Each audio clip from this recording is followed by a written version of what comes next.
Good evening, ladies and gentlemen, and welcome to the Mr. Hicks Podcast. We are here getting it in once again, time and time again. So I want to talk a little bit more about the NFL draft. As some of you know, I am a draft nerd. I am a draft nerd. I am a kind of sick like that. I really love to see the people who we thought were going to be great out of college and then who actually ends up being a great pro. This is one of those things that I think is really fascinating because just because I always say this, it's just because something is next doesn't mean that it's close. I mean, you can come in second in a 100-meter dash and be nowhere near the guy that came in first place.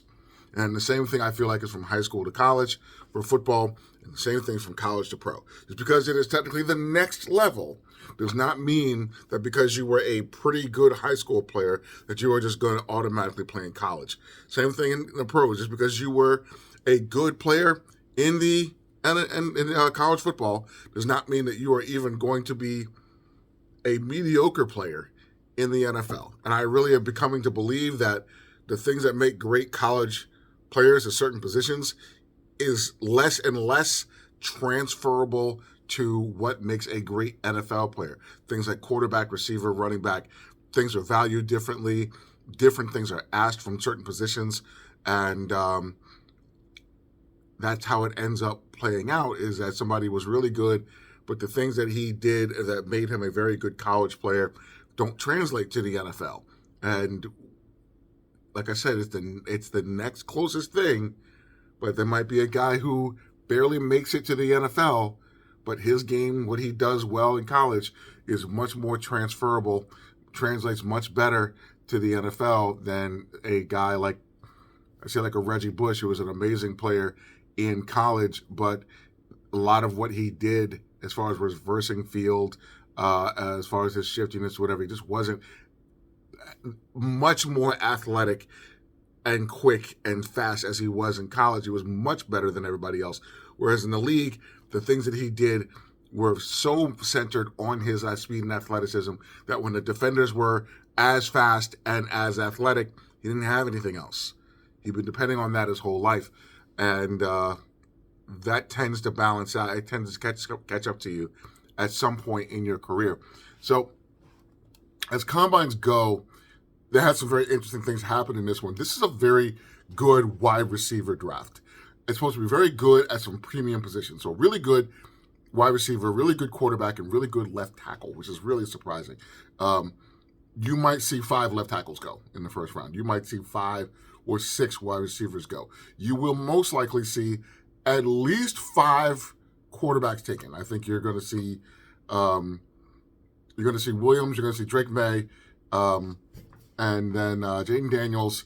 You will definitely see J.J. McCarthy. You might see Bo Nix, and then Michael Penix might sneak in there in the back end. So we're looking at these are interesting years because those are premium positions. Those are the things that everybody likes to talk about. So my thing about the NFL Combine, though, is that the Combine shouldn't tell you anything you don't already know.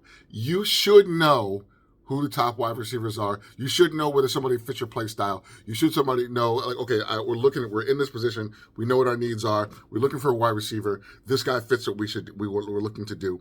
And you should have looked at enough film to know whether this person is really a good fit for what you do, or if he's just such a good prospect that you can't pass him up. He can do everything.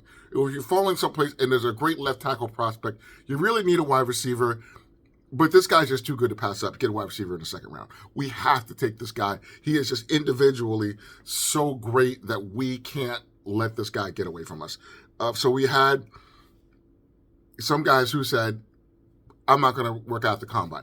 Kind of drives me crazy when they do this, but some guys, the only thing they can do is get worse. Like the top quarterbacks, if you don't know that this is a quarterback you want to draft or not by now, nothing they do at the combine should convince you. If it does, you're probably going to pick the wrong one anyway. If you're judging quarterbacks by the Underwear Olympics, then that's really on you. Marvin Harrison Jr. is a wide receiver that did not go. The only thing he can do is hurt himself, honestly. And he would rather do what he's going to do at the Ohio State Pro Day and for the private workouts with the NFL teams that are thinking about drafting him. The exception to this, I think, the guy that really hurt himself, I think, was Malik Neighbors. Malik Neighbors decided not to work out at the combine, And from what I understand, he's about 6'1", probably going to weigh in under 200 pounds.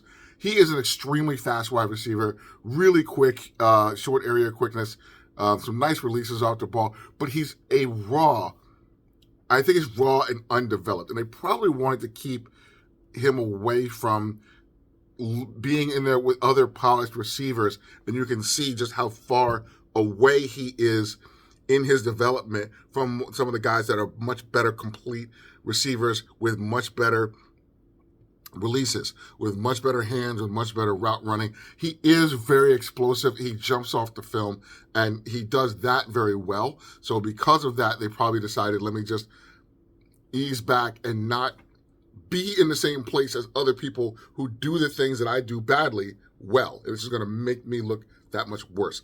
However, Rome Odunze stepped up and had a killer combine. I mean, he showed up everywhere. So let me give a deal. Rome Odunze, he is 6'3", 212. He is a wide receiver out of University of Washington.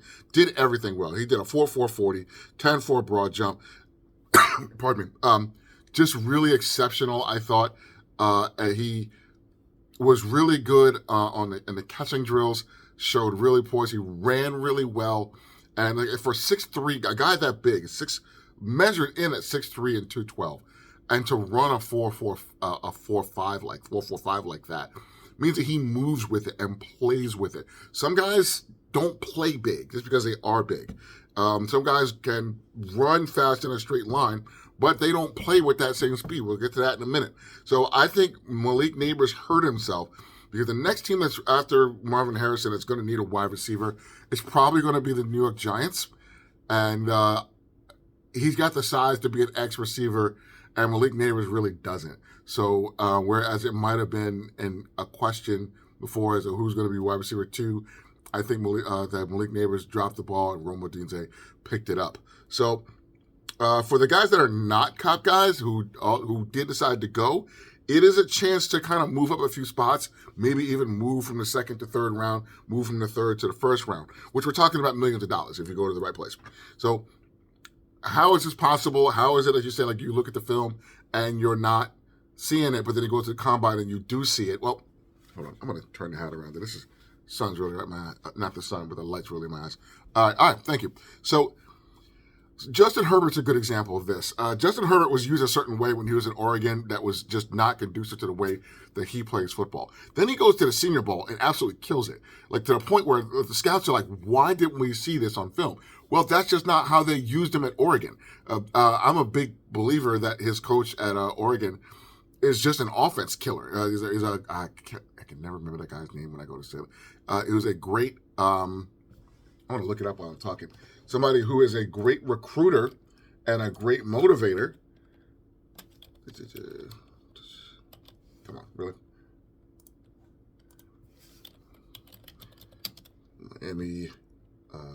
Miami Hurricanes.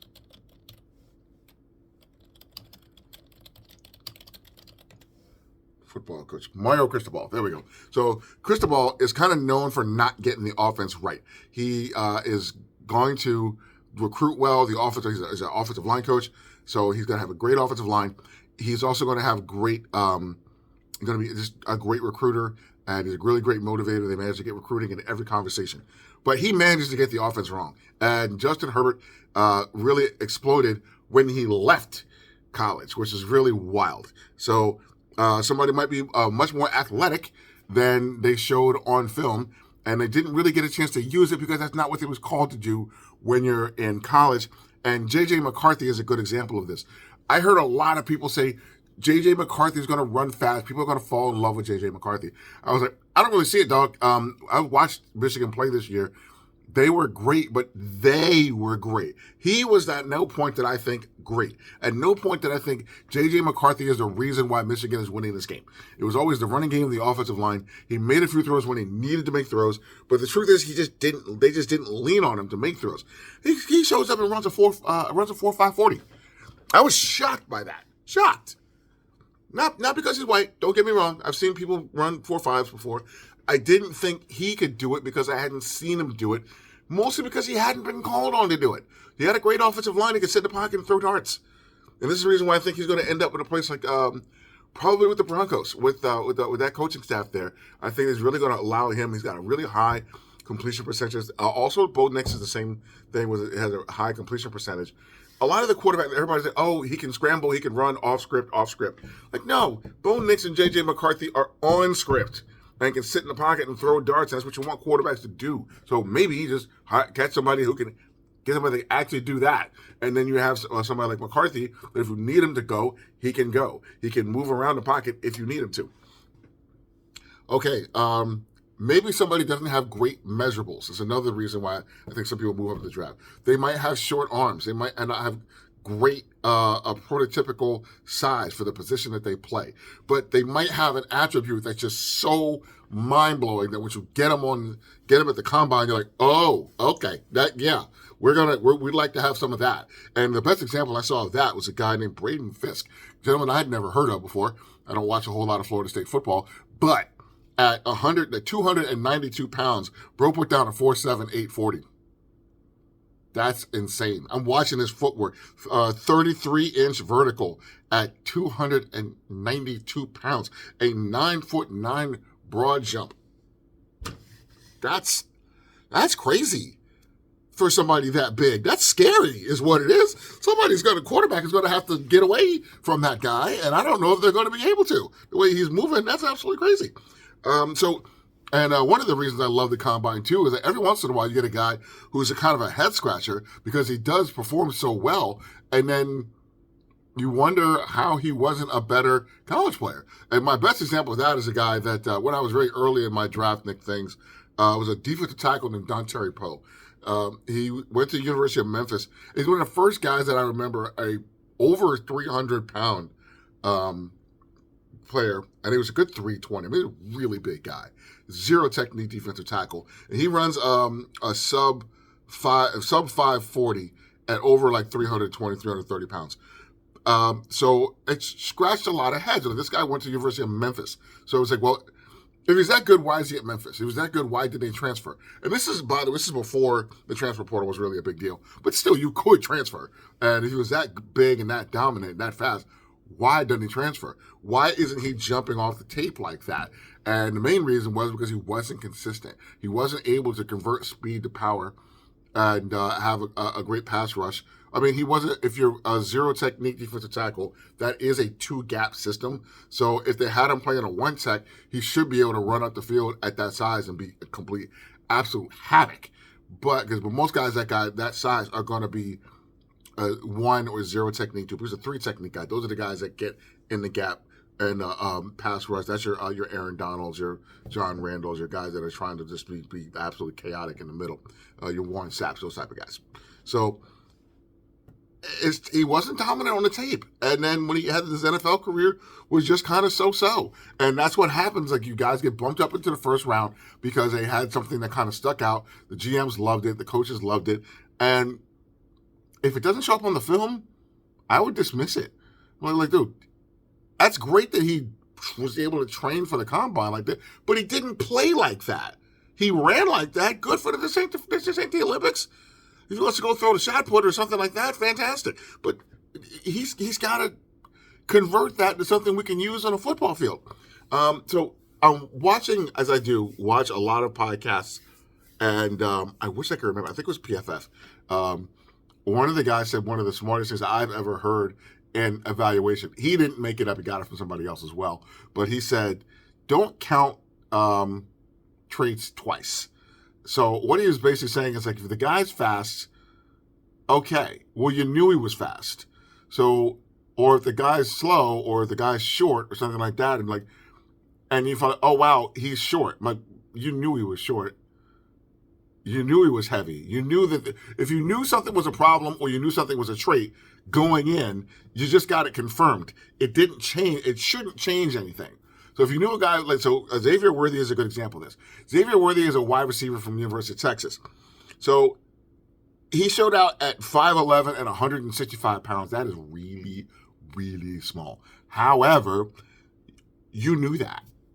You knew he was small. You didn't know he was 165 small, but you knew he was small. I mean, is it stopping him from doing what he's doing in college?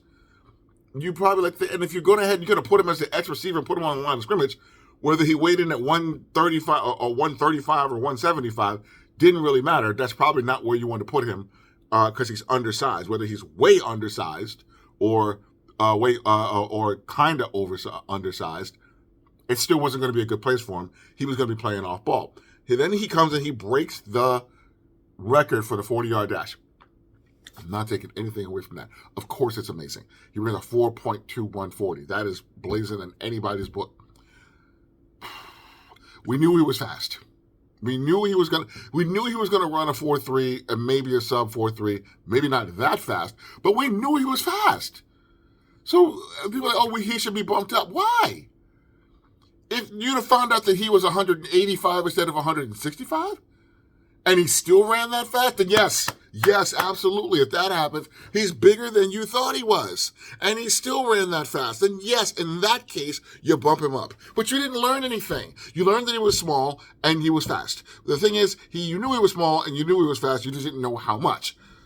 So the opposite example of this is another wide receiver from Florida State. Guy's name was Keon Coleman. He had to transfer from Michigan State, goes to Florida State, and he kills it. Now, he weighs in at 6'3", 213. Again, really nice size. 32-inch arms, really great arm length, but he did not run well. He ran at a 4.6140.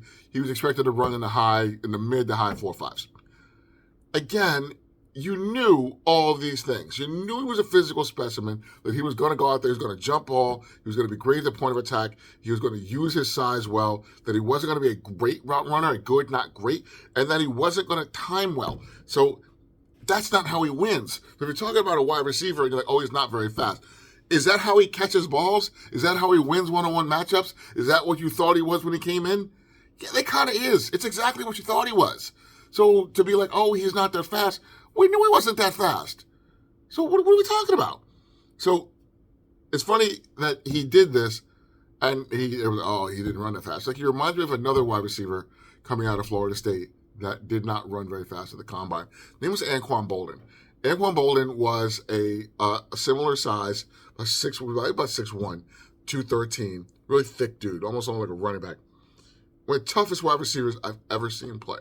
And when I tell you, like, he came to the combine and ran a 4.7140. That is slow. That's not just like under. That's kind of slow. And he was expected to be a first round pick, like top half of the first round, because he was such a good receiver at Florida State. Wins a national championship with them. He falls all the way to the second round to Arizona. His first game in the NFL, he catches for 217 yards. He announces himself right away. He's a strong, tough SOB. He was the Offensive Rookie of the Year that year, 3-time Pro Bowler. He has over 13,000 yards in his career. When he goes to the Ravens toward the end of his career, wins the Super Bowl, and I believe it was 2012. And when I tell you it was tough, this guy played a football game with his jaw wired shut. He got hit, got a really dirty hit, and guy got suspended, got a $50,000 fine. This is back in like 2008, so that's a good bit of scratch there. So, and then he gets the surgery, and he's like, hoping I'm ready to play. They had a bye the next week. They wired his jaw shut, and he played the next game. And I'm like, who does that now? If you name me any wide receiver that would do that, and I'd be done for the season. And this man gets his jaw wired shut and is drinking Gatorade through a straw on the sideline and plays the game. And I really believe he had a great effect on another great Arizona wide receiver, a guy that went on to become a Hall of Famer by the name of Larry Fitzgerald. They were right there, kind of crossing each other. And Bolden was still on the team. Fitzgerald got drafted, I think, that very year. So I can imagine the kind of impact that must have had on a young Larry Fitzgerald, also known for a big, strong guy who did not run really well at the combine, but again, not what he was there for. So numbers are great to talk about. I mean, God knows they've given me a lot of content, and they probably still will. But these are football players ultimately. There's a reason why A lot of track guys can't play football. They got the speed, but they don't translate well to the game of football. So when we have guys that can do both, that's great. But let's remember that this is a game of men. This is a game of toughness. This is a game of movement. And if you can't translate those things in the Underwear Olympics onto the field, it don't matter. Watch the tape. Watch the tape. That's what matters. That's my time. Take it easy.